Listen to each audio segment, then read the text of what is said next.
El príncipe del sol, por Claudia Ramírez Lomelí. Primera parte del capítulo 1. Prólogo. Fenray, la tierra del sol.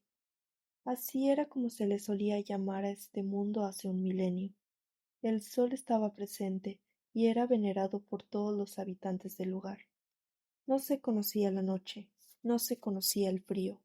El sol no sólo gobernaba los cielos, sino que también era la fuente de vida y magia del reino. En Fenray todos eran felices, sus vidas estaban llenas de luz, todo resplandecía, hasta que un día eso cambió. Las personas voltearon hacia arriba y vieron con horror cómo el sol comenzaba a bajar y los colores claros del cielo cambiaban de tonalidad hasta que, poco a poco, todo se hizo negro. Fue la primera vez que Fenray presenció la oscuridad. Esto había sido obra de Avalon, la Solaris más poderosa del reino.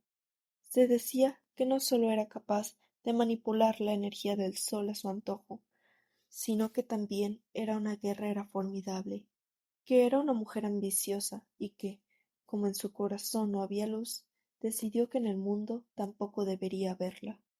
Y fue así que trajo la noche a Fenray. Con la noche llegó algo desconocido, algo en el cielo que no emanaba ni rayos ni calor. Era un astro frío y bello, un astro al que llamaron luna. Entonces, Avalon demostró una vez más por qué era la Solaris más poderosa. Comenzó a absorber energía de la luna y ganó poderes que ningún habitante de Fenray había imaginado posibles. Y, a pesar de que ella estaba tocada con la magia del sol y la luna, todo el que se unió a su ejército perdió su afinidad con el sol. Se hicieron hijos de la luna y de la oscuridad. Con ello llegó la guerra del día y la noche. Helios, el emperador de Fenray, no iba a permitir que su nación se quedara sin sol. Enfrentó a Avalon con su propio ejército, y cuando los poderes del sol y la luna chocaron, se creó una división. Ahora no todo era día, ahora no todo era noche, ahora había día y noche. Ninguno de los dos ganó la batalla, por lo que decidieron hacer una tregua. Fenray se dividió en dos: Alariel, la nación del sol, e Hilardia, el reino de la luna. Ambas tierras ahora tenían sol y luna. La diferencia era que una se alimentaba del sol y otra de la luna. Y esa es la leyenda del día y la noche. Fin, dijo un chico de unos 13 años, mientras revolvía el cabello de un niño unos cuantos años menor que él. El niño se quedó callado, muy pensativo. Se encontraban en una gran habitación en la que gobernaban los colores rojo y dorados, los colores de la nación. El lugar estaba oscuro casi en su totalidad, con excepción de la tenue luz que venía de un orbe que flotaba al lado de la cama. ¿Cómo crees que sería el mundo sin noche? Preguntó el pequeño al fin. El mayor sonrió. No lo sé, yo pienso que muy caluroso. Yo pienso que no me obligarían a dormir cuando oscureciera, porque nunca oscurecería, respondió el niño con certeza. Estoy seguro de que la gente tendría que dormir de todos modos. Y, efectivamente, ya era hora de dormir para el pequeño que le había pedido la historia. Aunque ya no era tan pequeño, acababa de cumplir 8 años, y, pese a que todavía conservaba la curiosidad de un niño, cada vez era más perceptivo y menos inocente. Ya no caía en sus bromas con tanta facilidad como antes. El mayor rió y negó con la cabeza, levantándose del banco en el que estaba para arropar a su hermano. Éste lo miró a los ojos, dejándose cubrir por el gran manto de terciopelo. Tal vez Avalon ya no soportaba dormir con tanta luz entrando por su ventana y por eso trajo la noche. Ahora sí, el mayor soltó una carcajada. Deja de pensarlo tanto, Emil. Sabes bien que la historia del día y la noche es solamente un cuento para niños. Lo sé. Hoy en mi clase de historia, la profesora me contó que la verdadera razón por la que Fenrir se separó fue por los rebeldes, que ya no querían vivir bajo el mandato absoluto del emperador, Helios, y los líderes de esos rebeldes fueron los ancestros de la actual familia real de Hilardia. Recitó de memoria el niño. ¿No eres muy pequeño para que la profesora te hable de esas cosas? Dice que debo de estar preparado porque voy a ser el rey. El mayor suspiró. Esperaba que no fueran muy duros con Emil. Sí, ya estaba creciendo, pero no le parecía justo que le fueran arrebatando sus últimos años de niñez con tantas lecciones de historia, de política y de estrategia. Emil iba a ser el rey de Alariel, pero no hasta que su madre muriera, y ésta aún era joven y fuerte. Faltaban muchos años para eso. Para lo que debes de prepararte es para dormir. Los niños no deben estar despiertos cuando sale la luna. Ya no soy un niño. El mayor volvió a acariciar la cabeza de Emil. ¿Cuántos años le tomaría al pequeño darse cuenta de que ser un niño era un privilegio? A dormir. Ezra, eres el peor. Capítulo 1. Emil. La última vez que Emil había visto a su madre, ella le había dicho que tenía que ser valiente, pues iba a llegar un día en el que, aunque el sol estuviera en el cielo, sus rayos no brindarían calor. Eran palabras sin mucho sentido para el joven príncipe, pero no las había olvidado. Hoy se cumplían 101 días desde la última vez que Emil había visto a su madre, y él sabía lo que eso significaba. Oficialmente, el proceso daría comienzo, y después su coronación. Toda su vida había imaginado que cuando ello ocurriera sería perfecto. Después de todo, era para lo que se había preparado desde que tenía uso de razón, pero nunca esperó que fuera a ocurrir bajo las circunstancias actuales. Alariel estaba perdido, sin guía. El joven se frotó los ojos y suspiró. Llevaba un rato recostado en su cama y no quería levantarse. No era su cuerpo el que se lo impedía, sino su mente. Sus pensamientos lo agobiaban cada vez más. Tal vez, si se quedaba allí, nada de esto tendría que suceder. ¿Cómo era que nadie lo veía? No estaba listo. Aún le quedaban años de lecciones y entrenamiento. Tan solo tenía 17 y había contado con que su madre regiría durante muchos años más. Y estaba enojado. Toda su vida había soñado con el día en el que pasaría a ser el rey de Alariel, pero no así, no sin la guía de su madre, la reina Virian, no con todo el reino lleno de incertidumbre, preguntándose dónde estaba, o si estaba viva o muerta, no con su familia cargando pesar y dolor, esperando por noticias, no con su propio corazón roto. Estaba enojado, sí, pero más que nada se sentía desolado. Los primeros días habían sido los peores. Sentía que con su madre se había perdido también una parte de él. El tiempo había hecho que el dolor se adormeciera, pero no que desapareciera. Eso no. Y era el tiempo el responsable de que el día de hoy hubiera llegado. Su Alteza escuchó detrás de las puertas de su recinto. ¿Desea que le prepare su baño? Dentro de una hora debe estar en la sala de Helios. Su niño interno quería gritar que no iba a ir, pero lo acalló. Sí, adelante. 5 minutos más. Cerró los ojos y trató de dejar su mente en blanco, sin mucho éxito. A partir de hoy, las cosas iban a cambiar, y, le gustara o no, tenía que enfrentarlo. Se levantó de la cama y se quitó su largo camisón de seda para después dirigirse al cuarto de baño. pero un ruido familiar, proveniente del balcón, lo hizo detenerse.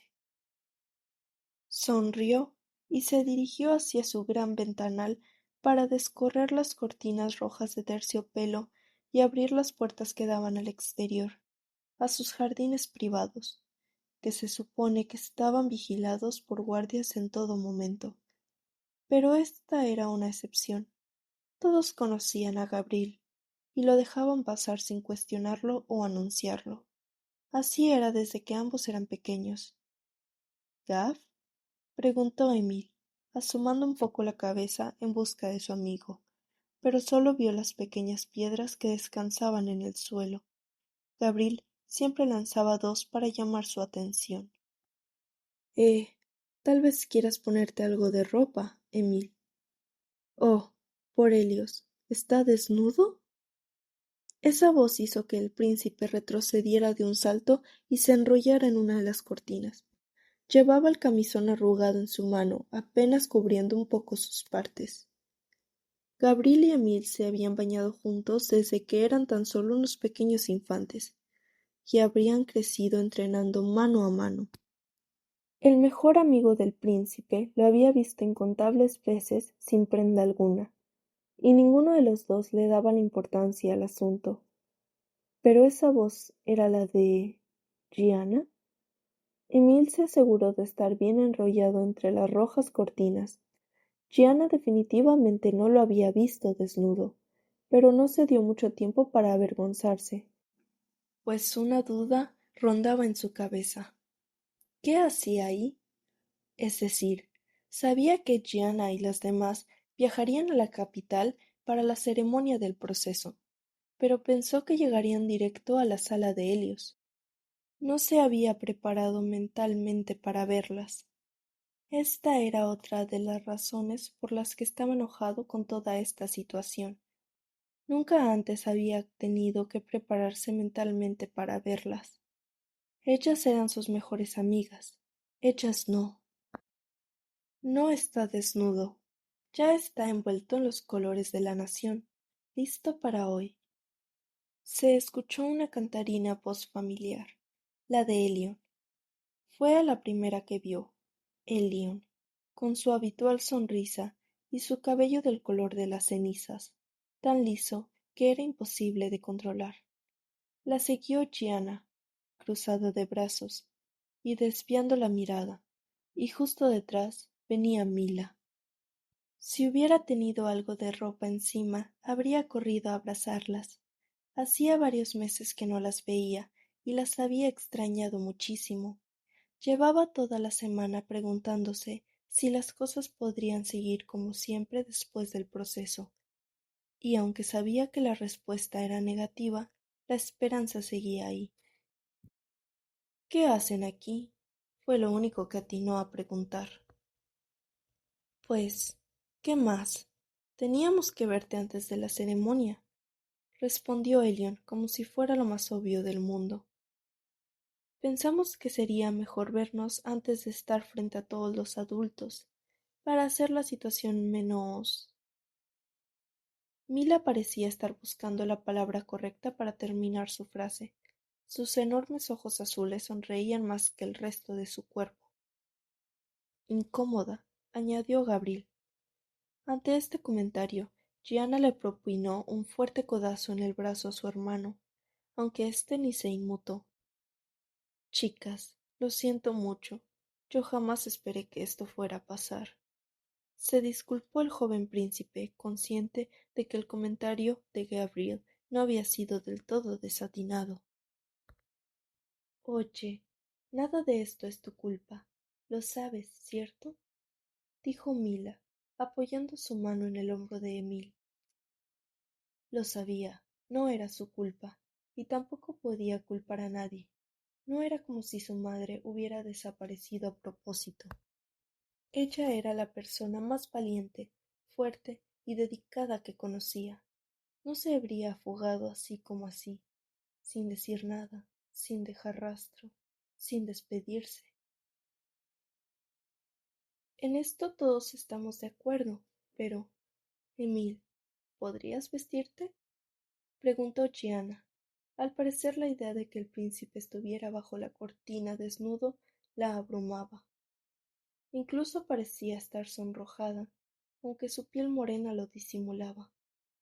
Espera, mejor quédate así, intervino Elion, que al poco tiempo se dio cuenta que su comentario podía malinterpretarse.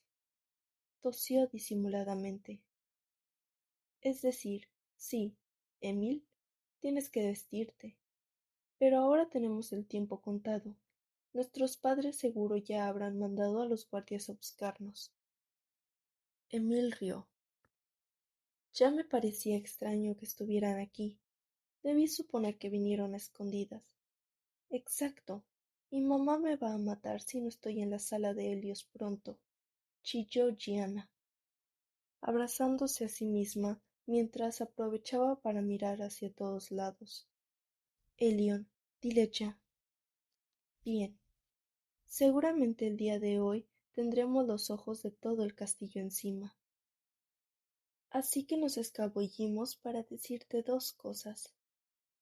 Elion puso ambas manos en sus caderas e hizo una pausa, esperando que Emil diera señales de que su atención estaba en ella. Emil asintió. Primero, queremos que sepas que todo va a estar bien, dijo Elion, regalándole esa sonrisa tan grande y característica de ella. Y Emil la miró a los ojos, y luego miró a Gianna y a Mila. Las tres sonreían, y lo veían con una sinceridad tan aplastante, que él se quedó un instante sin habla. ¿Cómo sabían ellas que eso era lo que tenía que escuchar en este momento? La respuesta a esta pregunta le llegó rápido. Ellas lo sabían porque lo conocían a él y a su corazón. Gracias, quería decirles gracias, de verdad. ¿Y lo segundo? Las tres chicas se miraron, y luego Gianna le dio un empujón a Gabriel. Claro, debí saber que iba a ser yo el que le iba a terminar diciéndotelo, se quejó el chico negando con la cabeza. ¿Decirme qué? Gabriel tardó casi 10 segundos en contestar. Ezra está aquí. El príncipe Emil acababa de cumplir 17 años hacía apenas 6 meses, y todos a su alrededor le decían continuamente que pronto sería un hombre. Claro que, en su caso, ser un hombre significaba convertirse en el rey de Alariel. Y a pesar de que lo que más quería Emil en esos momentos era ver a Ezra, sabía que eso tendría que esperar. Estaba seguro de que no se lo iban a permitir, por lo menos no ahora, porque, según todos, tenían asuntos más importantes que atender. Emil se preguntaba qué podía ser más importante que ver a Ezra. Su llegada podía cambiar el rumbo de las cosas. Ezra podría tener las respuestas, explicaciones, y tenía la seguridad de que, cuando al fin lo escucharan, todos se iban a retractar de haberlo acusado sin fundamento. Emil, ¿está todo bien? La voz de su padre, el rey Artas, lo sacó de sus pensamientos. En ese momento caminaban por el largo corredor central del castillo, dirigiéndose a la sala de Helios. Hoy el rey de Alariel lucía su traje para reuniones formales, de un color rojo oscuro, con detalles dorados en las mangas y en el cuello, y unas sombreras a juego. No podía faltar el anillo con el sello de la familia Solerian en su dedo anular, además de una banda dorada que cruzaba de su hombro derecho a su cadera izquierda, y que solamente utilizaba en eventos ceremoniales. Emil también llevaba una.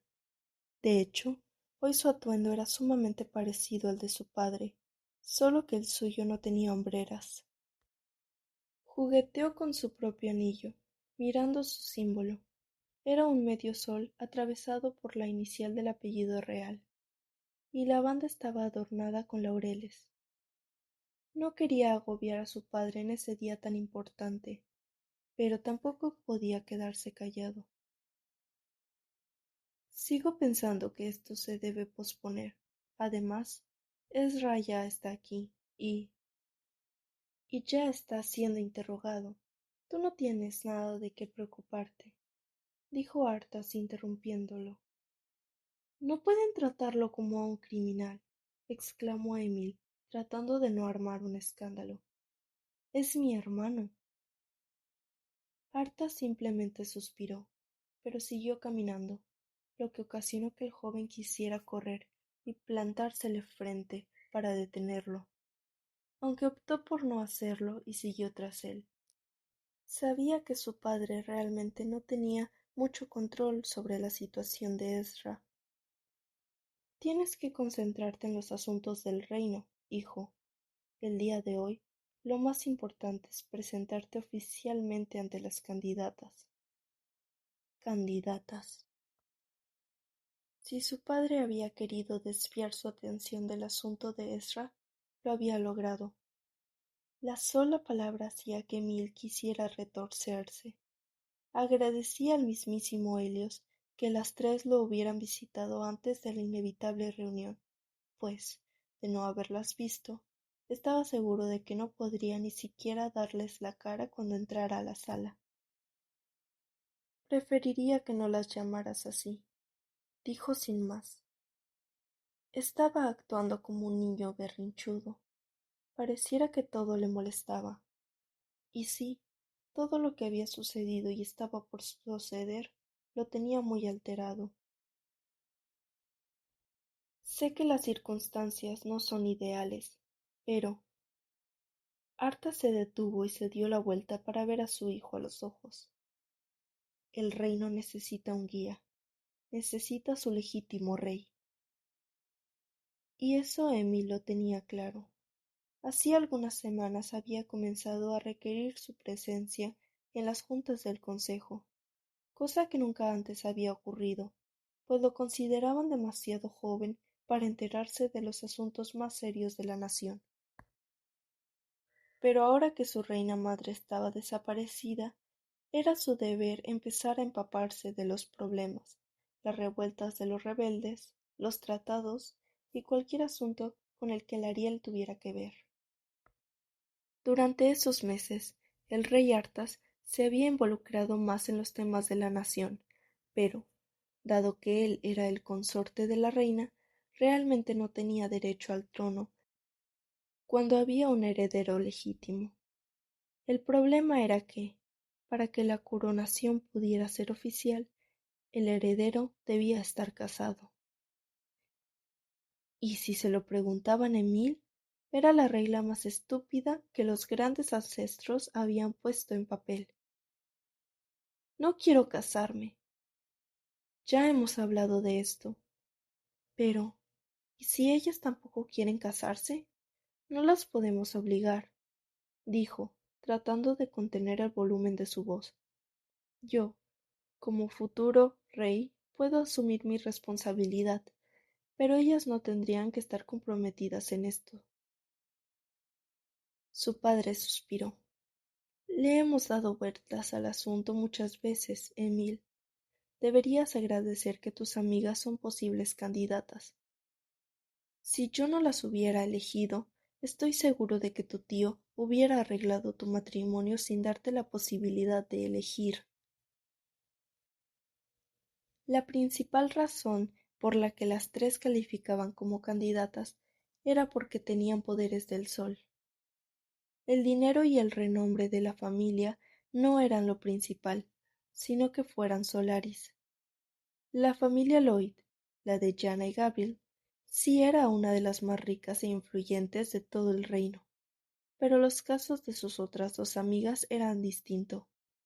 Helion vivía bien acomodada, pues su padre era el mercader encargado de llevar los recursos de todo Alariel al puerto para su exportación, como madera, metales, textiles y otros. En cambio, Mila venía de una familia humilde, pero como era la guerrera Solaris más prometedora de la academia, era bastante conocida por todos. ¿Y qué hay de la elección de ellas? Preguntó ofuscado. Arthas miró a su hijo con algo de resignación, y se volteó para continuar caminando hacia la sala de Helios. Nadie las obligó a venir, hijo, dijo, sin mirarlo. Se les dio una semana para pensarlo, y a cada familia se les notificó que podían aceptar o rechazar la candidatura. Emil bajó la cabeza y decidió ya no decir más. No tenía sentido que siguiera peleando por lo mismo. Eso de que se les había dado la opción de aceptar o rechazar la candidatura era mero protocolo. Nadie en su sano juicio declinaría una invitación de la corona, mucho menos una de tal importancia. De pronto sintió una mano que se posaba sobre su hombro, alzó la cabeza y se topó de lleno con los ojos comprensivos del rey Artas. Eran de color miel, igual al suyo, y fue como si se hubiera vuelto pequeño otra vez, vulnerable e inseguro. Sin pensarlo dos veces, se lanzó a abrazar a su padre, quien no dudó en envolver a su hijo entre sus brazos. Y pensar que fuiste tú quien nos dijo a Virian y a mí que ya estabas muy grande para estas cosas. ¿Cómo las llamaste? Rió su padre. Ah, muestras de cariño. Por algo lo dijo Artas. ¿Cómo crees que este tipo de escenas ridículas hacen ver al futuro rey de la nación? Al escuchar esa voz, Emil se separó de su padre como si sus brazos quemaran. Su tío Celos, el hermano menor de su madre, caminaba hacia ellos, mirándolos con severidad. Él era quien había asumido la responsabilidad total de Alariel cuando la reina desapareció. Oh, por favor, Celos, dale un respiro, suspiró Artas. Tomando en cuenta las circunstancias, creo que Emil se ha comportado a la altura, y podría ser el futuro rey. Pero es mi hijo, y si me necesita, yo voy a estar para él. La expresión de Celos no cambió en lo absoluto. Alariel necesita un rey que no demuestre debilidad en estos tiempos de incertidumbre, no un niño. Emil guardó silencio a pesar de que las palabras de su tío le habían escocido. Celos ni siquiera lo miró, simplemente giró sobre sus talones y comenzó a caminar hacia la sala de Helios. El príncipe tuvo que cerrar los ojos para calmarse. No iba a permitirse aparecer descompuesto durante el comienzo del protocolo. Vamos, Emil, dijo su padre con suavidad, mirándolo. No será bien visto si llegas tarde. Por más que Emil trataba de concentrarse, el evento que se llevaba a cabo delante de él sucedía en secuencias borrosas.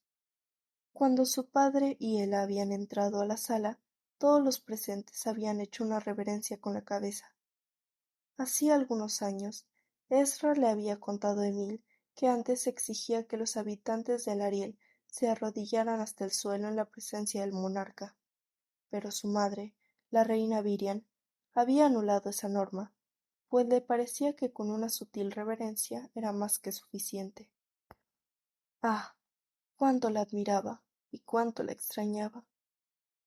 Podía escuchar que su tío Celos daba un discurso sobre lo que procedía tras la ausencia de más de 100 días de la reina. Le molestaba un poco que hablara de ella sin emoción alguna. Era su hermana. Emil aún era incapaz de hablar de ella sin que se le hiciera un nudo en la garganta. Y, como dicta la ley impuesta por nuestros grandes ancestros, se debe iniciar el proceso, que consta de 3 fases. La primera es la presentación, en la que se anunciará oficialmente el futuro rey de Alariel ante su nación, al igual que su futura esposa, quien será su consorte. Emil conocía esa información de memoria. La primera fase duraba solo un día, que era precisamente ese. La segunda fase era la preparación, en la que el futuro rey y su esposa debían convivir, conocerse y prepararse para lo que venía. Esa fase duraba 6 meses. Después venía la coronación, que era precedida por la boda real. Esta tercera fase duraba una semana, y era una festiva en toda la nación. Debido a la temprana edad del príncipe Emil, no existía un compromiso de matrimonio antes de que se empezara el proceso, así que los 6 meses de preparación serán utilizados para que el príncipe conviva con 3 doncellas, todas ellas prestigiosas Solaris, y se comprometa con una para poder proceder a la etapa de la coronación. Emil quería que su tío se callara. Ni siquiera era capaz de mirar a sus amigas, que se encontraban sentadas junto a sus familias. Le molestaba toda la situación. Era absurdo que tuviera que casarse para ser rey. Era estúpido. Cerró los ojos durante unos segundos para calmarse y, al abrirlos, observó todo lo que lo rodeaba en esos momentos. Estaba sentado al centro de la sala de Helios, en donde había 3 tronos, el de su madre al centro, el de su padre a la izquierda y el suyo a la derecha, aunque pronto pasaría a ser de él el del centro. Su padre se encontraba sentado con la espalda totalmente recta, mirando atento a Celos, que estaba de pie sobre el pedestal de los tronos. La sala de Helios era uno de los salones más grandes y ostentosos de todo el castillo, empezando por la altura de los muros, que medían 5 pisos enteros. Era completamente redondo y las paredes estaban compuestas casi en su totalidad por enormes ventanales que ilustraban la historia de Alariel. El techo era una especie de cúpula, que al centro tenía un tragaluz circular por el que los rayos del sol pasaban e iluminaban todo. Seguía intentando esquivar las miradas de sus amigas, así que optó por observar a todos los presentes, que lo veían de vuelta con interés. ¿Lo estarían juzgando en esos momentos? Después de todo, Emil iba a ser el primer rey después de 5 generaciones de reinas. En Alariel no importaba si el heredero al trono era hombre o mujer, siempre era el primogénito o primogénita quien lo asumía, y Emil era el único hijo legítimo del matrimonio de la reina Virian con su consorte, el rey Arthas. Su tío Celos habló por lo que parecieron 1000 años más, y luego llamó a las 3 chicas al frente, pues iban a ser presentadas justo después de Emil. Así que, con la presencia de los representantes de todas las casas de Alariel, así como la de los miembros del consejo, quiero presentarles formalmente a su futuro y legítimo soberano, Emil Solerian.